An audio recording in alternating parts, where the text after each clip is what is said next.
શ્રી હરિરાયજી મહાપ્રભુજીએ કુલ 100 વલ્લભ સાખી પ્રગટ કરેલ છે. સાખી ક્રમાંક 29. મન નગતા કો દીજીએ જો પ્રેમ પારખી હોય, નાતર રહીએ મૌન વે કાહે જીવન ખોય શ્રી વલ્લભ કાહે જીવન ખોય. મન નગતા કો દીજીએ જો પ્રેમ પારખી હોય, નાતર રહીએ મૌન વે કાહે જીવન ખોય શ્રી વલ્લભ કાહે જીવન ખોય. આ સાખીમાં શ્રી હરિરાયજી મહાપ્રભુજી કહે છે કે ભલે કોઈ વૈષ્ણવ હોય, એટલે કે ભલે એ વૈષ્ણવ તો થયો છે, પણ તેનામાં હજુ પાત્રતા ન આવી હોય અથવા લૌકિકમાં ડૂબેલો હોય, હંમેશા લૌકિકમાં જ રહેતો હોય, તેવા વૈષ્ણવ સાથે ઉપરથી જરૂર ભળવું જોઈએ, ભગવત સ્મરણ કરવા જોઈએ, પરંતુ ત્યાં કુંજની વાર્તા ન કરવી. નાતર રહીએ મૌન હે કાહે જીવન ખોય. ભલે તે સત્સંગ માટે વિનંતી કરે, પણ છતાંય મૌન ધારણ કરી લેવું. કેમ? તો હરિરાયજી કહે છે કે મન નગ તાકો દીજીએ જો પ્રેમ પારખી હોય, એટલે કે જેનો ભાવ યુગલ સ્વરૂપમાં શુદ્ધ હોય તો જ એ લીલાનો અધિકારી બને છે. અને આ રીતે મૌન ધારણ કરી લેવું, જેથી હૃદયમાં રહેલા ભગવદ ભાવની રક્ષા થાય અને ઠાકોરજીને પણ શ્રમ ના પડે. આવો પ્રસંગ પણ 252 વૈષ્ણવમાં છે, જે અહીંયા લીધો છે, આજે આ પોસ્ટમાં પણ રાખેલો છે. એ 220મી વાર્તા આવશે 252માં. એમાં એક ક્ષત્રિય વૈષ્ણવ છે. એક વખત ચાચાજી સાથે એ ચાલ્યો તો માર્ગમાં રસ્તો ભૂલ્યો, તો ચાચાજી તો આપના માર્ગે ગયા, પણ આ બીજા માર્ગે ચાલ્યો ગયો. એમાં શ્રી ગોકુલનાથજીએ દર્શન કરાવતા વર્ણન કર્યું છે કે આ ક્ષત્રિય વૈષ્ણવને ચાચાજીનો સંગ હતો, તેથી પ્રભુની ગૂઢ તથા કુંજની લીલા ભાવનાને સમજતો હતો. એક વખત ચાચાજી આ ક્ષત્રિય વૈષ્ણવ સાથે ગુજરાત જઈ રહ્યા હતા. ત્યારે આ ક્ષત્રિય વૈષ્ણવ થોડા પાછળ રહી જતા માર્ગમાં પછી 2 રસ્તા આવતા ચાચાજી તો ગુજરાતના માર્ગે આગળ ચાલ્યા ગયા, પણ આ ક્ષત્રિય વૈષ્ણવ તો બીજા રસ્તે વળી ગયો. ત્યાં એક ગામ આવ્યું, ત્યાં એક બીજા ક્ષત્રિય વૈષ્ણવનું ઘર આવ્યું. ત્યાં આ ક્ષત્રિય વૈષ્ણવ ગયો, તેથી ગામના ક્ષત્રિય વૈષ્ણવે ખૂબ સમાધાન કર્યું અને વિધ ભાતની રસોઈ કરાવડાવી અને પછી શ્રી ઠાકોરજીને ભોગ ધર્યો અને પછી ભોગ સરાવીને મહાપ્રસાદ લીધો અને રાત્રિએ ભગવદ વાર્તા કરી. ત્યારે બહુ જ અલૌકિક વાર્તા ચાલી. પછી ઊંઘ આવતા સૂઈ ગયા. પછી બીજા દિવસે પણ એ જ પ્રમાણે મહાપ્રસાદ લઈ ભગવદ વાર્તા કરવા લાગ્યા. હવે તો રોજ આ પ્રમાણે જ કરતા. ત્યારે આ ચાચા હરિવંશજી સાથેના વૈષ્ણવનું મન ભગવદ વાર્તાના રસમાં અટક્યું હતું. તેથી હવે તો નિત્ય મહાપ્રસાદ લે પછી ભગવદ વાર્તા કરવા લાગે. તો આવી રીતે રાત્રિ દિન તે ભગવદ વાર્તા કરતા. એમ કરતા ચાચા હરિવંશજી સાથેના વૈષ્ણવ પોતાનો દેહાધ્યાસ ભૂલી ગયા. એટલે કે જે ચાચાજીના પેલા સાથે હતા, છૂટા પડ્યા હતા ને, એમનું મન તો શુદ્ધ છે ચાચાજીની કૃપાથી, એટલે પોતાનો દેહાધ્યાસ પણ ભૂલી ગયા આ તરફ ચાચાજી ગુજરાત જઈ ત્યાંની ભેટ લેવાનું જે આજ્ઞા હતી ગુસાઈજીની એ કાર્ય કરી પાછા વળતા ગામમાં આવ્યા. ત્યાં આ બંને વૈષ્ણવોને જોયા. ત્યારે તેઓ ભગવદ્ વાર્તા કરી રહ્યા હતા. અને પછી શું જોયું તો શ્રી ગોવર્ધનનાથજી સ્વયં આ ક્ષત્રિય વૈષ્ણવની પાછળ શ્રમિત થયેલા ઊભા હતા, ઉદાસ થઈને ઊભા હતા. આ દર્શન ચાચા હરિવંશજીને થયા.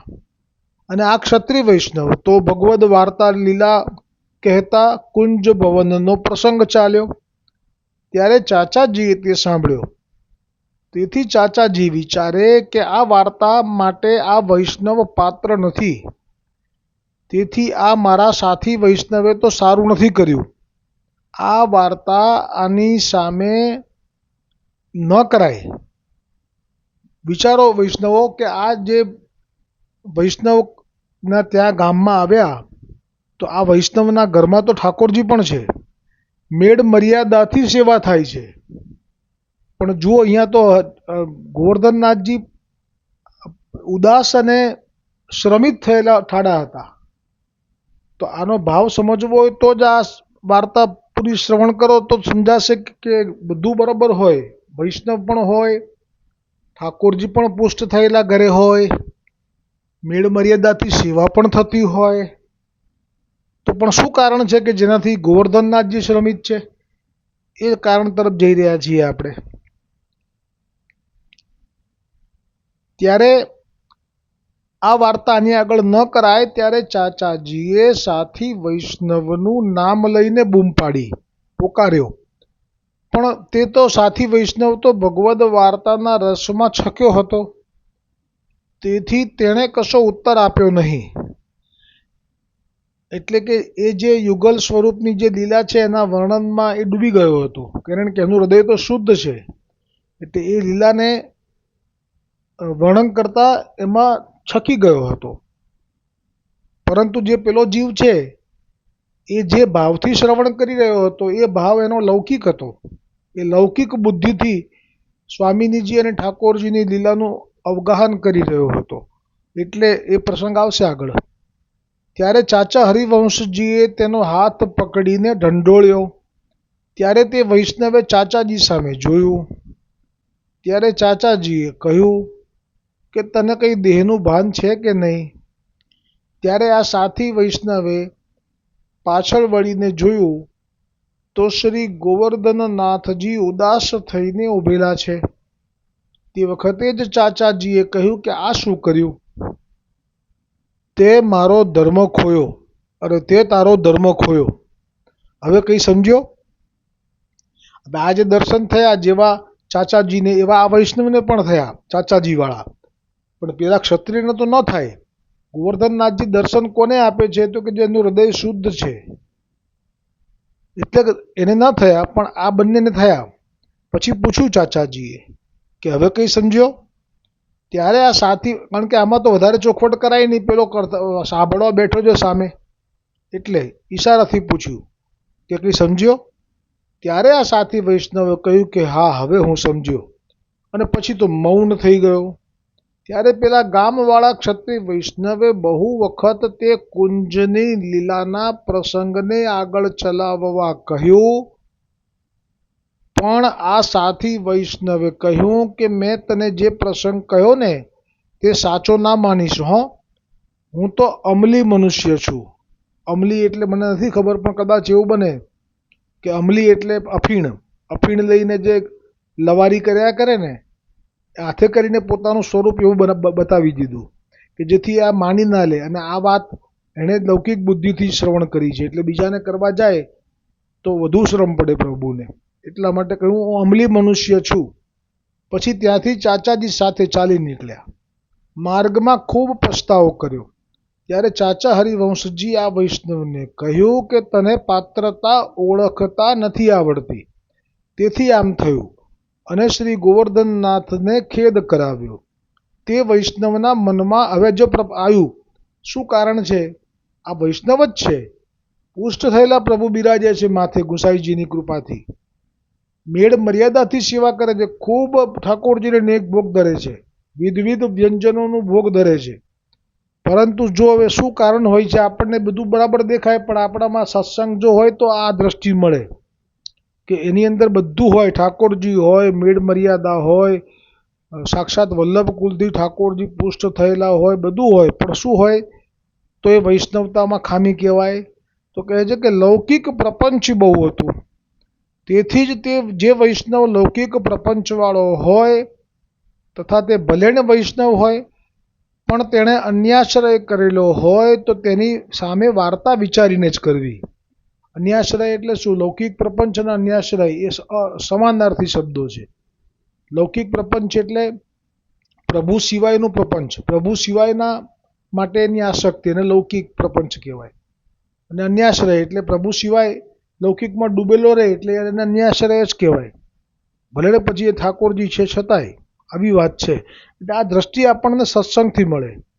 એટલે જ એક ધોળમાં કહ્યું છે ને કે થોડો થોડો જો કરશો સત્સંગ, થોડો થોડો જો કરશો સત્સંગ, એક દિન રંગાઈએ જાય છે.